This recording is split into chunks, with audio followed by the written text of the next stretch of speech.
Hello दोस्तों, जय श्री कृष्णा, जय माता दी। कैसे हैं आप सब? उम्मीद करती हूँ आप सब अच्छे होंगे और स्वस्थ होंगे। आपके अपने चैनल में आपका एक बार फिर से स्वागत है। फ्रेंड्स, आज इस वीडियो में हम आपके साथ आज शेयर करेंगे कि नवरात्रों में डेली हमें पूजा कैसे करनी होती है, अग्यारी कैसे करनी है, भोग हम क्या क्या लगा सकते हैं, सुबह शाम की पूजा डेली कैसे होती है पूरे 9 दिन तक। संपूर्ण जानकारी इस वीडियो में आपको मिल जाएगी। फ्रेंड्स, ये नवरात्रि का दूसरा दिन है, मतलब ये आज की वीडियो है जो मैं आपके साथ अपलोड कर रही हूँ। हमें डेली इसी तरीके से डेली पूजा करनी होती है। तो देखिए, सबसे पहले जो हमने रात को भोग प्रसाद वगैरह चढ़ाया था, जो भोग वगैरह हमने बनाया था, पारण करा था, जिससे हमने वो भोग वगैरह लगा के माता रानी को वो हमने 10-15 मिनट में ही रात को उठा लिया था। रह गए थे यहाँ पे फूल वगैरह और फ्रूट्स वगैरह रह गए थे, और जो हमने दिया लगाया था वो रह गया था। तो जितने भी फूल है ना, हम पहले दिन के उठा लेंगे, सारे एक एक करके धीरे धीरे उठाएंगे हम। मूर्ति वगैरह कुछ हिलना नहीं चाहिए। जो भी हमने कलावा वगैरह चढ़ाया है माता रानी को, गणेश जी को, कलश पे जो भी हमने फूल आदि वगैरह सब चढ़ाए होते हैं ना पहले दिन, वो हम आराम आराम से उतार लेंगे। माता की चुन्नी नहीं उतारनी, ठीक है। माता को हिलाना नहीं है बिल्कुल भी। बस माता के ऊपर जो हमने कलावा वगैरह चढ़ाया था वो हमें लेना है। प्रसाद आदि वगैरह सब चीज़ हम उठा लेंगे। माला अगर आपको लगती है कि हरी है, अभी एक दो दिन चल जाएगी, तो आप रहने दीजिए।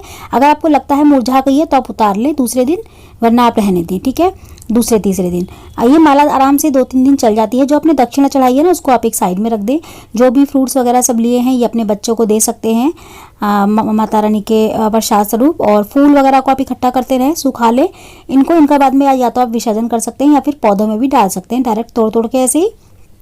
जल जो है वो आप चाहे तो घर में छिड़काव कर सकते हैं, या आप खुद प्रसाद तौर में पी सकते हैं। अगर आपके घर में कीड़े मकोड़े चूहे वगैरह नहीं आते हैं तो आप इसको खुद भी ग्रहण कर सकते हैं, नहीं तो आप जल पौधों में डाल दें, ये वाला जो अपने माता रानी को लगाया होता है डेली में। इसके बाद हम चौकी को किसी साफ कपड़े से अच्छे से इस तरीके से साफ कर लेंगे। जो भी हमने फूल आदि वगैरह चढ़ाए हैं, अक्षत वगैरह चढ़ाए हैं, सब हम ले लेंगे। इस तरीके से हाथ में लेंगे, ज़मीन में नहीं डालना हमको। इसके बाद हमको जो है ना, सारी सामग्री जो हमने ली है उसको एक साइड में रख देना है। उसको एक साथ इकट्ठा करते रहना है हमको, क्योंकि या तो हम लास्ट 10वीं वाले दिन उसका विसर्जन करेंगे या फिर हम घर में ही उसका विसर्जन करेंगे। मैं आपको अष्टमी नौवीं की वीडियो भी इसके बाद अपलोड करने वाली हूँ। तो सबसे पहले हम दीपक लगाएंगे। देखिए, अगर आपने अखंड दीपक जलाया है तो आपको वो दीपक जल रहा है, कोई बात नहीं, आप आरती के लिए बाद में दीपक जला सकते हैं। पूजा के लिए आपको अलग से दीपक जलाना होगा अगर आपने अखंड दीपक जलाया है तो।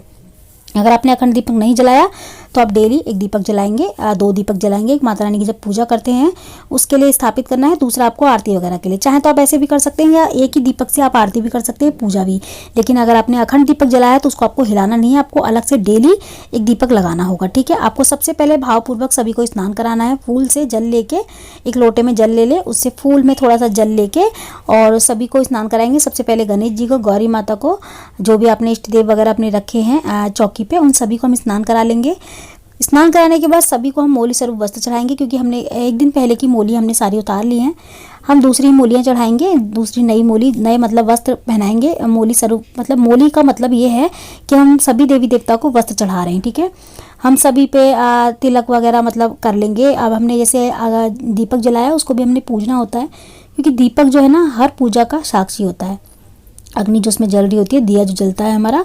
हम सबसे पहले गणेश जी को रोली चंदन का तिलक कर लेंगे। सबसे पहले गणेश जी को ही करना है हमें रोली और चंदन का तिलक। उसके बाद हमें जो गौरी माता रखी हैं गणेश जी के पास, उनको रोली का तिलक करेंगे।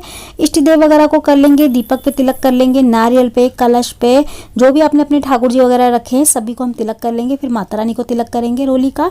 तिलक करने के बाद हमको फूल आदि वगैरह चढ़ाने हैं। देखिए, फूल अगर आप डेली चढ़ाना चाहते हैं तो चढ़ा सकते हैं।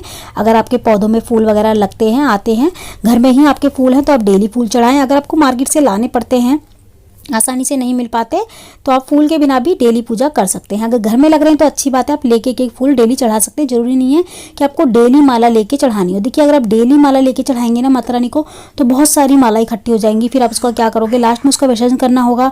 और विसर्जन देखिए, हम अगर नदी तालाब में करते हैं तो वो दूषित होते हैं, इसीलिए हमको इनको सुखा लेना चाहिए। सुखा के या तो इनका पाउडर वगैरह बना के घर में धूप वगैरह बनानी चाहिए जैसे, या फिर अपने पौधों में ही थोड़ा थोड़ा तोड़ के इनको विसर्जन कर देना चाहिए घर के पौधों में, या खड्डा खोद के वहाँ दाब देना चाहिए, ठीक है।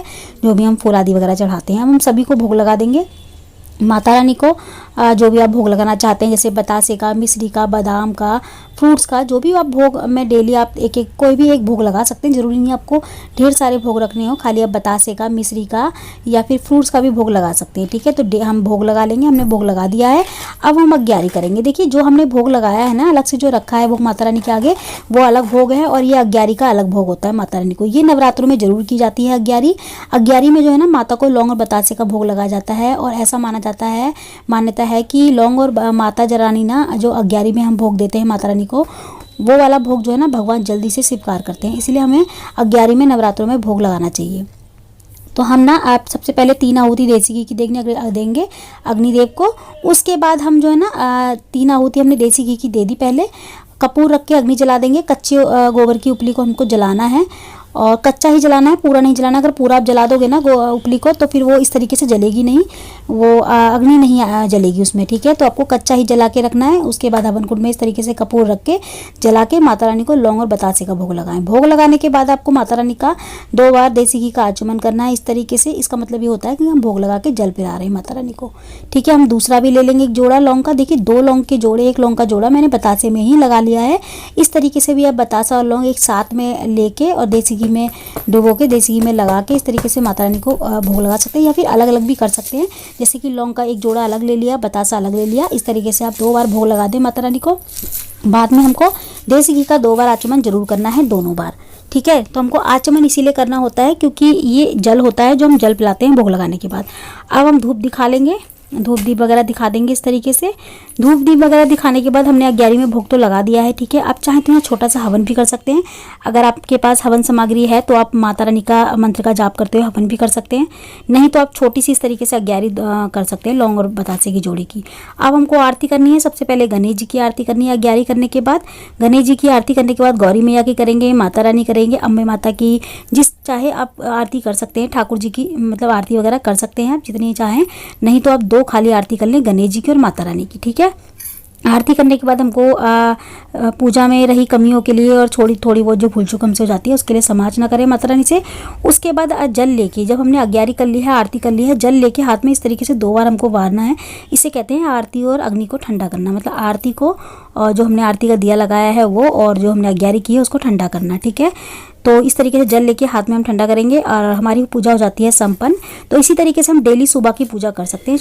तो सुबह की पूजा तो इसी तरीके से होती है, लेकिन शाम की पूजा जब आप करते हैं तो शाम को आपको तिलक आदि वगैरह या फिर मूली वस्त्र वगैरह नहीं चढ़ाने होते।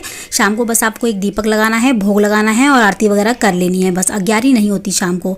शाम को बहुत सिंपल सी पूजा करनी है आपको। तो नवरात्रों में दोनों वक्त की पूजा इसी तरीके से होती है। सुबह की पूजा मैंने आपको दिखा दी करके, शाम की पूजा मैंने आपको बता दी कि किस तरीके से होती है। तो आज की वीडियो में इतना ही। मैं मिलती हूँ आपसे अगली वीडियो में ऐसी ही अच्छी सी एक और वीडियो के साथ। जब तक के लिए जय माता दी, राधे राधे।